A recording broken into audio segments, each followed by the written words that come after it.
menyikapi perbedaan pandangan itu sekali lagi judikata probabilitas hal itu boleh saya mengatakan tidak, Mas Bayu mengatakan iya, Pak Evan mengatakan apapun boleh berdebat, tetapi apa yang diputuskan oleh hakim adalah hukum, tidak perlu didebatkan lagi.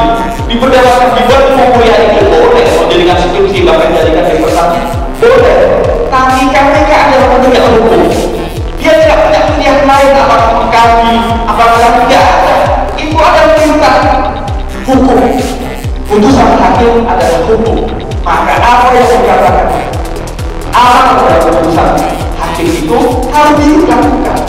Kalau saya boleh mengatakan dia mengatakan boleh salah makar, mau dikaji boleh, jadi saksi boleh, bahkan mau seandainya ada 3 peradilan berkumpul di Monas para hukum boleh, tapi tidak boleh menghentikan perintah hakim.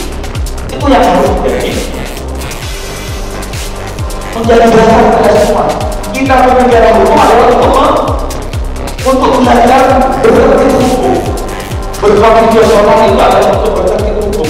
Kalau kemudian penegak hukum tidak berdasarkan hukum, penegak hukum masih mempertanyakan, masih tunggu alat buktinya,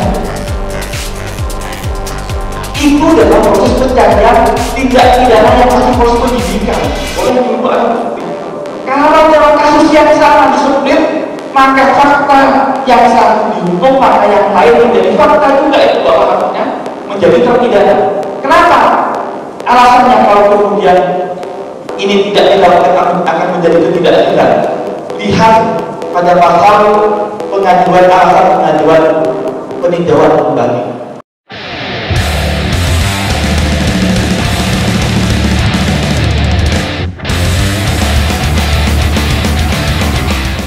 Alhamdulillah pada yang berbahagia ini kita diberi kesempatan untuk mengupas secara akademik, karena ini lingkungan akademik, bagaimana KPK harus menyikapi putusan pra-peradilan yang isinya adalah memerintahkan untuk mentersangkakan siapa saja, mulai dari Budiono, pada saat itu sebagai gubernur BI,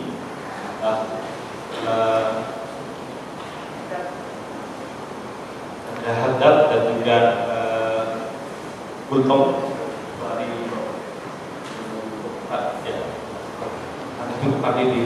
dan lain-lain. Saya tidak harus tahu siapa-siapa namanya itu. Tapi kalau Pak Himbil karena kajian politik harus tahu siapa-siapa itu. Saya orang hukum tidak harus tahu siapa-siapa itu. Seandainya aku tahu, Rasulullah SAW sabda, seandainya Fatimah anakku mencuri potong tangannya juga. Artinya apa? Mau suami, mau suara, keadaan hukum harus sama. Itu yang menjadi dasar.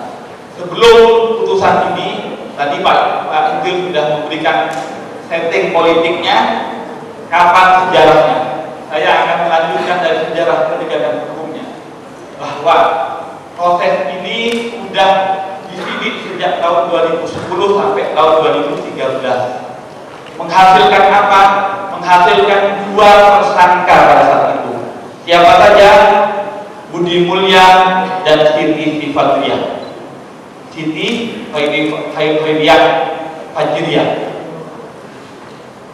2 orang pada tahun 2013. Apa yang kemudian terjadi? Pada putusan Budi Mulya tingkat pertama diputus bersalah, meyakinkan bersalah melakukan tindak pidana korupsi dengan hukuman berapa tahun?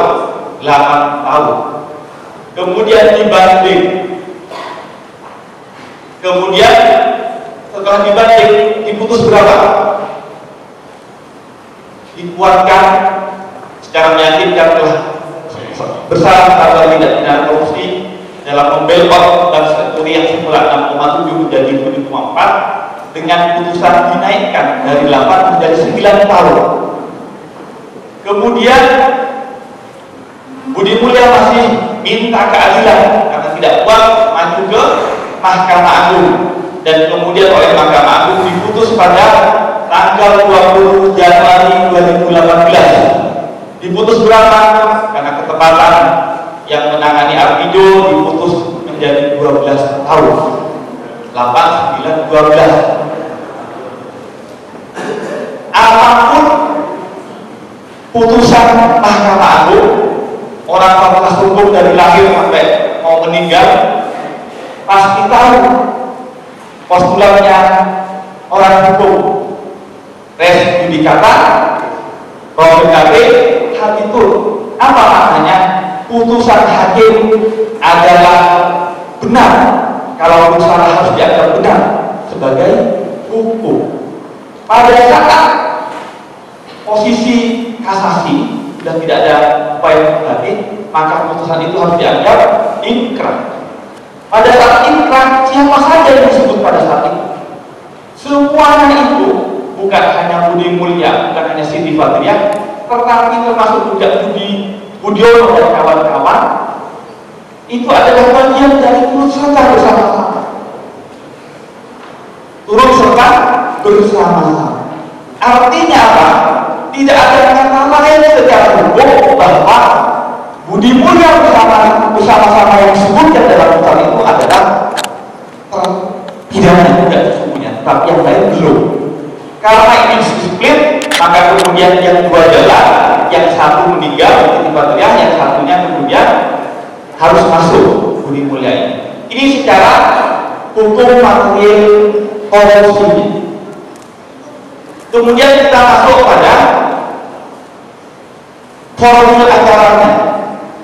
Formil acara terhadap Budiono dan kawan-kawan. Pada tahun 2016, ketika Budi Mulya ini sudah diputus tingkat pertama, ada putusan pra-peradilan yang ini tidak pernah diketahui dan tidak diungkap di publik pada saat ini. Nomor 12 tahun 2016 yang pada saat itu putusan pra-peradilannya itu sudah menyarankan kepada KPK untuk melanjutkan proses penyidikan. Jadi jangan hanya lihat pra-peradilan pada tahun 2018 yang baru diputus 2 minggu yang lalu, tapi ada pra-peradilan sebelumnya yang sesungguhnya sudah, katanya tadi Pak moderator, merekomendasi untuk melanjutkan sudah pada putusan pra-peradilan nomor 12 tahun 2016. Putusannya itu adalah menyarankan untuk menersangkakan atau melanjutkan proses itu sebelumnya, tapi kemudian kok tidak kunjung dilanjutkan. Itu yang menjadi pertanyaan. Saya sekali lagi, pertanyaan aspek yang non hukumnya sudah dijawab oleh Mas Hifdil, saya dari aspek hukumnya tadi. Apa masalahnya kemudian? Yang salah apa dari ini? Bahwa pasal 106 KUHP memerintahkan kepada penegak hukum utamanya penyidik mengatakan bahwa penyidik wajib untuk melakukan penyidikan dan melanjutkan prosesnya ketika tahu ada tindak pidana. Ini KUHP, bukan hanya untuk KPK tapi untuk semua penyidik. Kemudian di pasal 25 Undang-Undang Tipikor mengatakan bahwa tindak pidana penyidikannya didahulukan. Artinya kalau yang pertama memerintahkan dengan segera, kalau untuk Tipikor pasal 25 mengatakan harus didahulukan. Pertanyaan lebih lanjut, dari 2016 sampai 2018 ketika Mahkamah Agung memutus, KPK masih mengatakan mencari alat bukti. Alat bukti yang mana lagi yang dipertanyakan? Contohnya misalnya begini, kamu 5 ini sama-sama garong di bank Mandiri. Kemudian penyidik disiplin, saya terhubungi diproses, saya dinyatakan bersalah. Tapi kemudian yang masih ditunggu, katanya kemudian ketika penyidik masih cari bukti. nyari bukti yang mana lagi? Kami pada saat melakukan rapatnya bareng, garongnya bareng, hasilnya juga bareng. Kenapa kok masih harus menunggu lagi? Itu yang logika hukumnya yang tidak masuk, yang perlu dipertanyakan. Ini baru setting sebelum putusan pra-peradilan ini ya. Kemudian pertanyaan lebih lanjut pasca adanya putusan ini, memang kemudian sebagaimana disampaikan oleh Pak Ehwan tadi, banyak variasi pendapat hukum mengatakan bahwa hakim ini melebihi kewenangannya karena tidak boleh hakim memerintahkan penyidikan bahkan pentersangkaan. Tidak boleh, tidak ada di pasal 77. Oke, benar, tidak ada itu. Yang kedua, ada yang mengatakan bahwa ini prematur. Wong belum ada penyidikan, kok sudah dikatakan penyidikan. Nah, saya akan masuk pada dua hal ini. Maka sekali lagi mari kita melihat respon balik, mencermati pada putusan nomor 12 tahun 2017 tentang pra-peradilan. Pada saat itu sudah jelas mengatakan bahwa penyidik diharapkan sesegera mungkin untuk melanjutkan penyidikannya. Tetapi dari 2016 sampai 2018 KPK juga tidak kunjung meningkatkan status para yang lain. Padahal secara hukum sudah ada putusan tingkat pertama tadi. Itu yang pertama. Jadi kemudian hakim disodorkan pada hal yang sama dengan fakta hukum yang sama. Masakah kemudian hakim akan kemudian mengulang pada hal yang sama? Pasti hakim juga akan berpikir, kemarin para pencari keadilan sudah meminta begini, sudah dikasih ini, sekarang kita lagi dikasih ini lagi. Itu kan tidak. Tentu memberikan harapan lebih pada pencari keadilan untuk meningkatkan. Maka pada saat itu kemudian hakim menemukan hukum. Apa menemukan hukumnya? Memang KPK tidak pernah menginvestigasikan karena memang belum ada penyidikan. Tetapi hakim menggali bahwa penghentian penyidikan itu sudah dianggap terhenti secara faktual, secara kenyataan ketika ada putusan hukum yang bersama-sama saya sudah ingkrah, tapi yang satu tidak dijalankan. Artinya pada saat itu secara hukum harus dipandang penyidik ini sedang tidak mau menjalankan proses hukum, maka harus dipandang di hadapan hukum bahwa penyidik sedang menghentikan proses penyidikan ini. Itu tepat hukumnya. Sudah diperintah, bukan hanya perintah oleh keputusan, bukan hanya diperintah oleh undang-undang tipikor sendiri, tapi KUHP. Pasal 6 mengatakan ketika penyidik mendengar, mengetahui, mendapatkan laporan harus segera mungkin. Bahkan pada pasal 25 undang-undang tipikor mengatakan penyidikan tidak pidana korupsi didahulukan. Ini mau didahulukan atau ditunggu apa lagi? Yang lain sudah diputus. Menyikapi perbedaan pandangan itu sekali lagi, res judicata praduga haditu. Boleh saya mengatakan tidak, Mas Wali mengatakan iya, Pak Ehwan mengatakan apapun, boleh berdebat.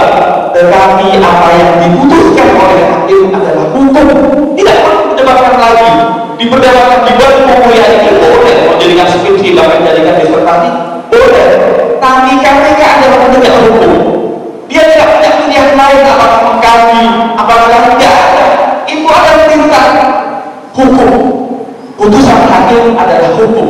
Maka apa yang dikatakan amal dalam keputusan hakim itu harus dilakukan. Kalau saya boleh mengatakan dia mengatakan Y, boleh para pakar mau dikaji boleh, didiskusi boleh. Bahkan mau seandainya ada 313 peradilan berkumpul di Monas para ahli hukum boleh, tapi tidak boleh menghentikan perintah hakim. Itu yang harus menjadi dasar kita semua. Kita bernegara hukum adalah untuk belajar bertertib hukum. Berkonstitusional itu adalah untuk bertertib hukum. Kalau kemudian penegak hukum tidak berdasarkan hukum, penegak hukum masih mempertanyakan, masih nunggu alat buktinya, itu dalam proses pencarian tindak pidana yang masih proses penyidikan, boleh nunggu alat bukti. Kalau dalam kasus yang sama disebut, maka fakta yang satu dihukum, maka yang lain menjadi fakta juga, itu bahwa kasusnya menjadi terpidana. Kenapa? Alasannya kalau kemudian ini tidak dilakukan akan menjadi ketidakadilan. Lihat pada pasal pengajuan, alasan pengajuan peninjauan kembali. Coba saya lihat pasal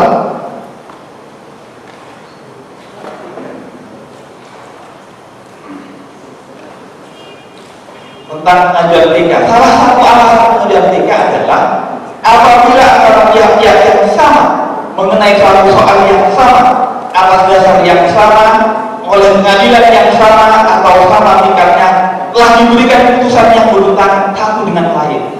Artinya apa?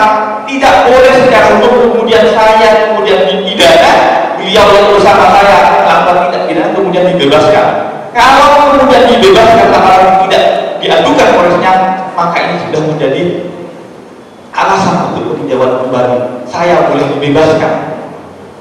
Artinya apa? Budi mulia kalau kemudian KPK tidak berkenan melanjutkan penyidikan kepada yang lain, maka menjadi alasan kepada KPK apa? Pada Budi mulia untuk melakukan peninjauan kembali. Karena apa? Ada kontradiksi hukum atas kasus yang sama, tetapi dihukum berbeda, dilakukan tidak sama. Itu menjadi bagian dari alasan peninjauan kembali. Yang terakhir, saya hanya ingin menegaskan bahwa KPK itu juga menjadi bagian dari pemerintahan negara, menjadi pejabat negara. Pada pasal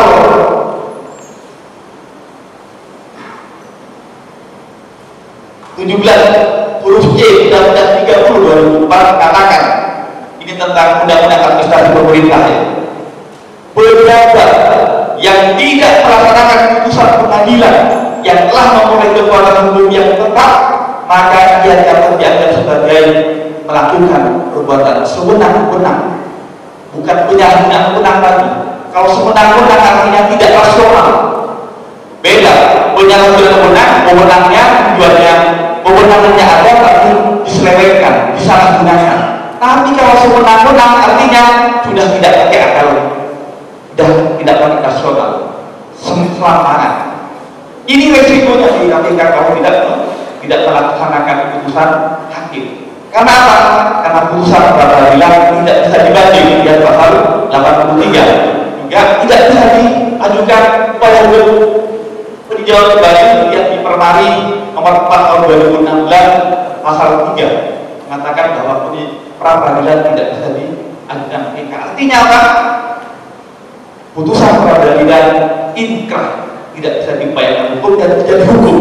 Karena menjadi hukum maka harus dilaksanakan oleh KPK, tidak lain, tidak bukan.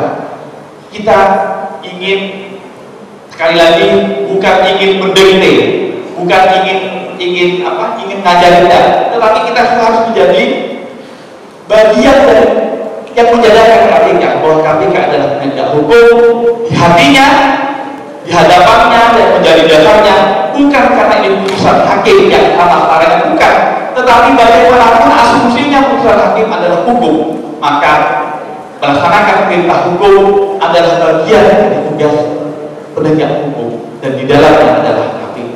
Itu yang mungkin dapat saya sampaikan, bahwa KPK tidak bisa berbuat baik kecuali memenuhi perintah putusan peradilan. Demikian yang dapat kami sebagai pemancing saja. Nanti kita bisa diskusi lebih lanjut. Terima kasih, saya kembalikan ke moderator. Baik, terima kasih. Sering materi itu berkata bahwa kita boleh berpendapat,